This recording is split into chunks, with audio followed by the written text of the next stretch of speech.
Yeah, we are at Hamburg with Desolation Angels tonight. The band was formed in London in 1981. I think that's then, right. after some gigs and a single, started recording their debut album in 1984. But the record company went bust before the release, so it came only out in 86. Is that correct so far? That's so far, yeah.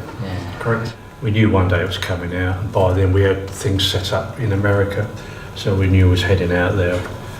But I suppose it came out 2 years too late for us. Yeah, we would have liked it to come out when we recorded it. Yeah. But legal hassles. I think it was released in Brazil, and we had nothing much to do with it. So it was out there anyway. So. They did. Someone got his hands on it. Yeah, no, we did the guy who ran the studio where we recorded it, he took over, bought the products off Bullet Records, and he did a deal with a Brazilian company that did the pressings out there. So we knew it was going out anyway, but once it was all the dust settled, we released it in 1986.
One difference between you and many other new wave of British heavy metal bands was that you had these long, slower songs, which the press described as semi-doom at the time, for lack of a better word.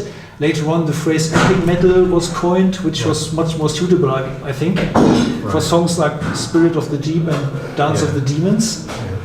Well, we're heavily influenced by Black Sabbath, for example, and Judas Priest. And me and Keith love a riff. You know, we like to write riffs, so we've tried to put as many riffs in the songs as possible. In the early days, we were learning how to write songs, and so maybe they were overloaded a bit and dragged out long because the pair of us wanted all of our riffs in the songs.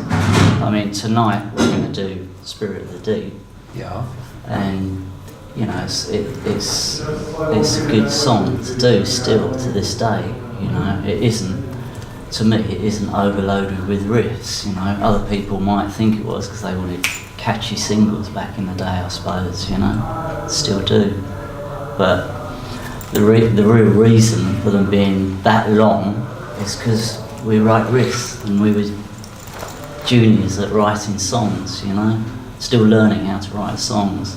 These days, we chop a lot out, bring it down, condense the songs. It's what you might call real songs today.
Maybe I should ask the first question to Paul then. Yeah. You have been with Elixir before, many years? Yes, many years, about 28 years ago. And I believe Elixir even gigged with Desolation Angels in the 80s already, so do you know each other for a long time? Yes, I've known Keith and Robin for probably the best part of 30 years, I guess, long enough. I was between bands at the minute. Elixir had stopped, and the guy's singer had let them down, so I just got in touch and said, do you want me to have a go? And they said, yes, please. So we did a wedding festival. We did like a festival with them. It's called the Wed Fest. Yeah. And with another song were playing before us. And then that's when we heard Paul singing, like, that's when I heard Paul and the singer heard Paul and thought, and I thought then, oh, that'll be handy if our singer ever leaves. To know that maybe Paul would always be, if he was around, he would be, and he was. So when our singer left, Paul was around, so he approached us. Desolation's always had really good songs. I mean, we've always known their material was really good and melodic stuff, so it was good for me to come on board. It's nice. I saw you guys at the Garage Days Festival in London, which was one of the last gigs with the old singer, I believe. That's right, it was the last with gig. Witchfind and last, the Tokyo Blade, Tigers of Pantang and so on. Praying Mantis. Was a well-attended gig, so I was wondering, do you have better possibilities now for gigs also in the UK than it used to be? Or was it just limited to festivals? It's tricky. It is tricky. You might be lucky and get a good gig.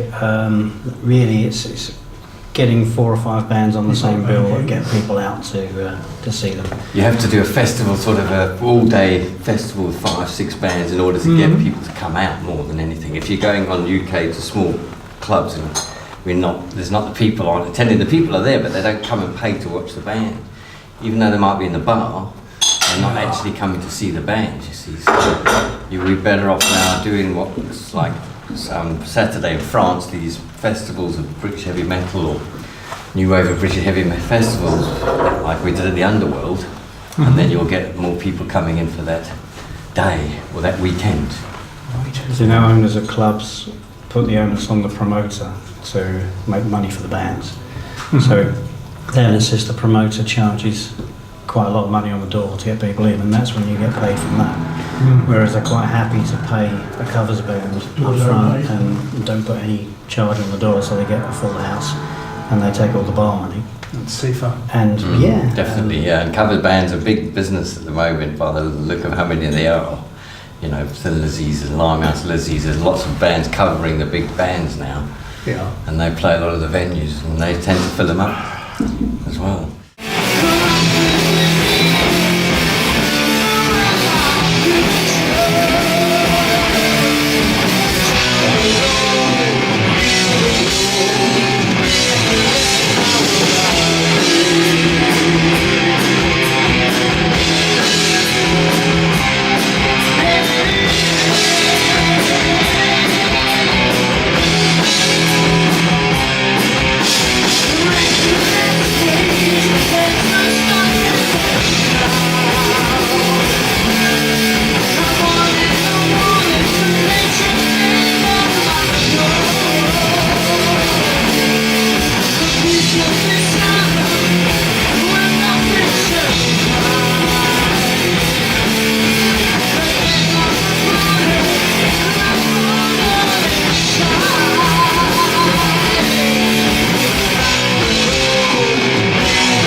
You went to America in 1987?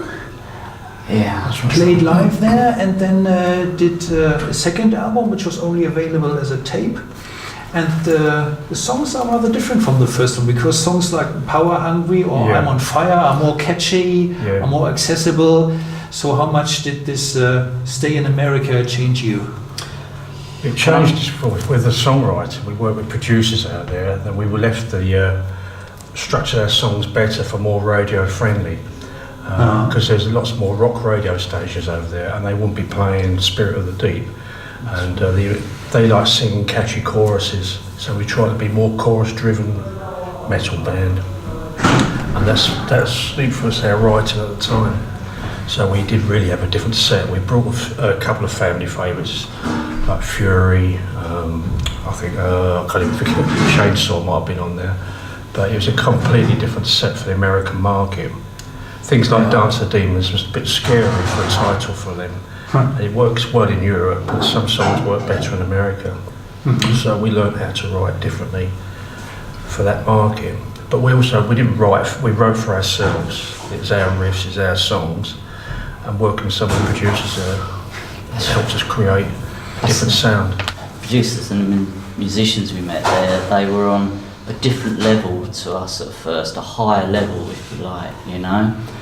We'd come from, well obviously we'd come from London, and it's a different world, you know. We learned how to write, we arrived in Hollywood, and you see a whole different world, you know, as to how to write, and how to write in a more professional way, you know, in a more structural way for the songs. So that sort of answers your previous question as well, you know, whilst the songs got shorter, because we learned how to write, and we were introduced to lots of professional people, you know, in the industry when we were recording out there. And rehearsing, you know, and the people we mixed with are on a whole different level. We built up a real big fan base, and that's why we did the cassette thing only, and it did quite well out there, but it came out on vinyl somewhere out there as well. It's bootleg to death out there, so it crops up all the time, but we're talking about re-releasing it anyway on the vinyl. It's not officially available at the moment, It wasn't ever officially available. We did a mass run of, I can't remember how many we made, but it went well. We sold out in America with it, but we was always looking for the right deal. Most record deals are not right. So we did everything in-house, and the manager at the time had his own record label, and we did it all in-house through our rock network at the time, and we just focused on our own fans and did it from working directly to the fans rather than going through labels, but was always hanging out for that ultimate deal that never actually arrived.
When you returned to the UK, it took you 20 years almost to reform the band, so why was that?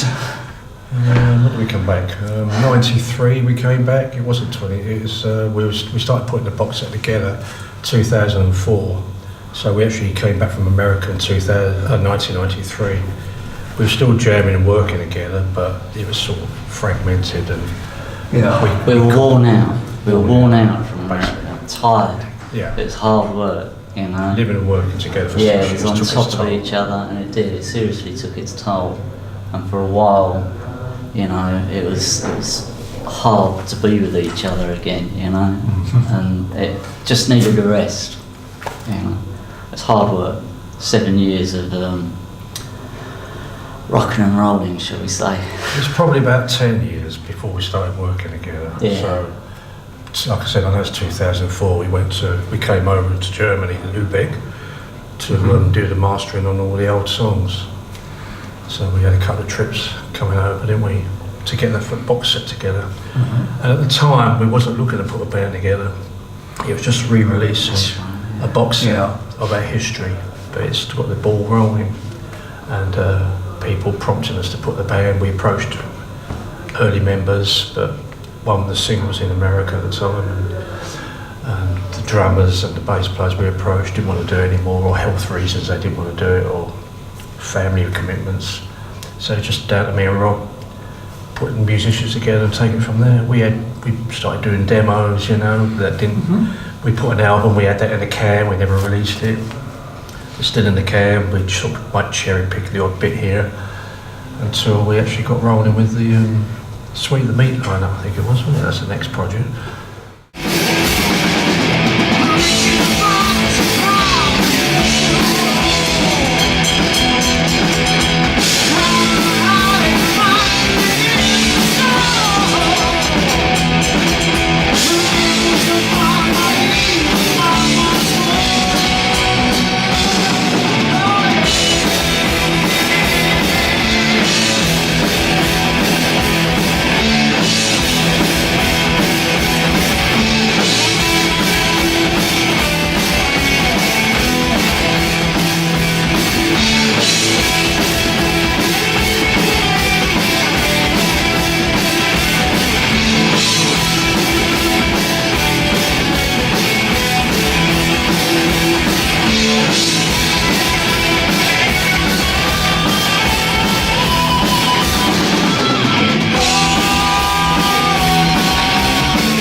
One of my favorites is Devil's Hand. This is a slow and dark song. This reminded me of the of the first album. Yeah, okay, yeah. Because this is kind of a trademark as well for Desolation Angels, a difference to other new wave of British heavy metal bands, that you have these long and darker songs. Yeah, there's a change in the tempo as well for the lead solo. It picks up and it comes down, so it's got a lot of dynamics to the song.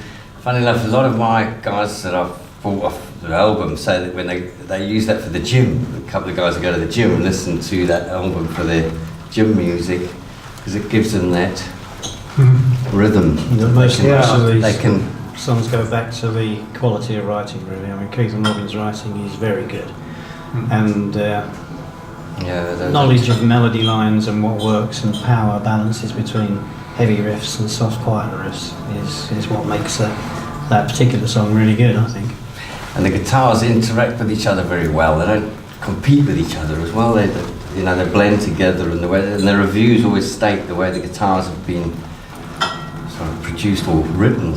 They harmonise each other, so they complement each other. Yeah, everybody can do his stuff. Yeah, definitely. And with the rhythm section and Paul singing, that definitely did that was definitely the icing on the cake, when we come to the vocals as well. Although he was pushed for time, so he did pretty well in the time he had to do it. Yeah. You could spend months and months recording an album, but we had to get it through pretty quick.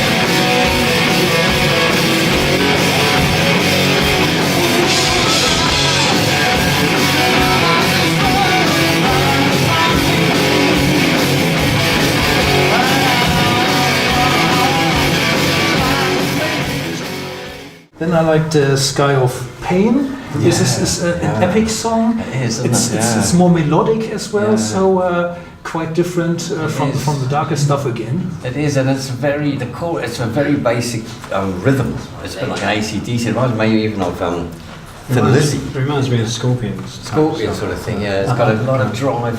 It's a very easy song as on the bass to play, because it's just a sort of 3 chords, which is a classic AC/DC sort of rhythm, writing. But it's got a lot of power and a lot of energy in it. It's a long song as well. It's over 5 minutes, I think, that song, isn't it? So it holds its own all the way through the length of the song. Even though even though the rhythms don't change and there's not a lot of up and downs, it's quite a basic, straight voice, chorus, verse, chorus, lead. And maybe we'll play that one live at some stage. Yeah, we haven't played that one live yet. Rotten to the core. When I listened to that one, the first thing I noticed was the menacing riff, really evil stuff. But when I listened to it for the second or third time, I was surprised by the drums, because there's a lot of variety in the drum playing.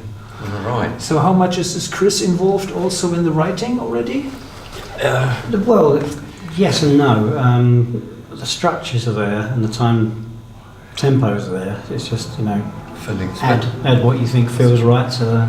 It's a bit like the bass as well, so the rhythms and the guitars and the rhythms and the tempo and the speed, and if it's a 4 beat or a half a beat, so they'll put that forward and then we'll just fill in that underneath. So we write the same, I write the bass and Chris will do the drums, but we've got a guidance as to what the feel of the song is. Yeah. How many choruses, how many breaks, how many middle bits. So they present that to the rhythm section, and then we... Probably it started with the riff. Yeah. Oh yeah. Yeah, basically, and the rhythm guitar's obviously strong in the band. So as a bass player as well, we tend to follow the rhythm section, the guitar more, which then gives it more dynamic and more drive. And then Chris sits underneath, does a solid job. Yeah. Basically. And we're not above giving them some suggestions. No. That's what drummers are for, isn't it? You got to give them a hard time, because they're not really musicians, are they? Drummers, they're drummers, so they're unique. Don't put that in there.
Another Turn of the Screw is a song that you obviously like, because you picked it as a advanced single for the internet, at least, for video stuff.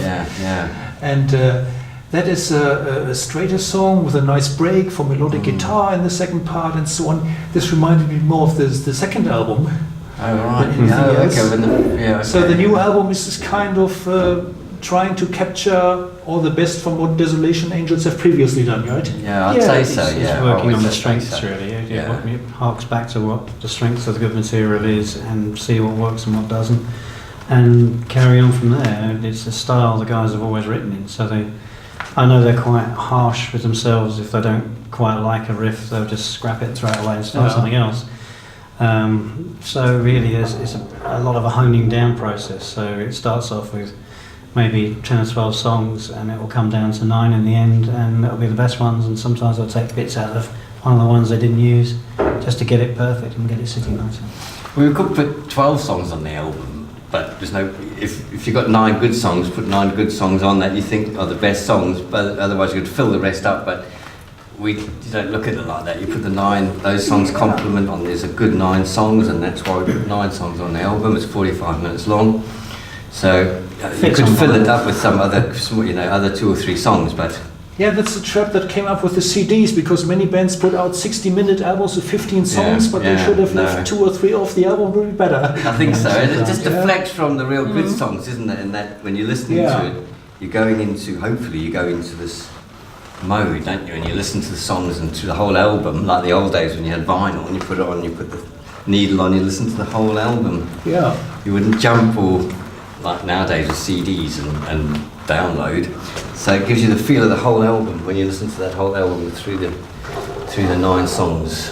Yeah. And the place of what the sequence that they're in is also quite important, because it lifts the moods of the album as you're listening through the songs. I think we got it quite right, the way we put the songs in order of what they are. That was probably down to Keith and Rob. Again, it's deciding little tiny nuances like gaps between songs. Some of them aren't as long as others, to get the impact coming straight in after a slower song. Yeah. Which most people don't really pick up on, but it's subconsciously dynamic and it just gives it a bit more of a kick. All right. Yeah, because it's a great, we've recorded it, it's a great album, we had a great producer, great engineer, great time, it was a fantastic experience to do that with Chris. Yeah. It was brilliant, we're very lucky. And he produced a really good album at the end, and the songs were good enough for him to put that effort into it and bring out an album of that, quality really. The whole album sounds good. I play it quite a lot. Okay, that's enough then. We stop at this point. Thank you very much. Thank you very much. Thanks a lot. Oh, don't put the bear back in there at the end.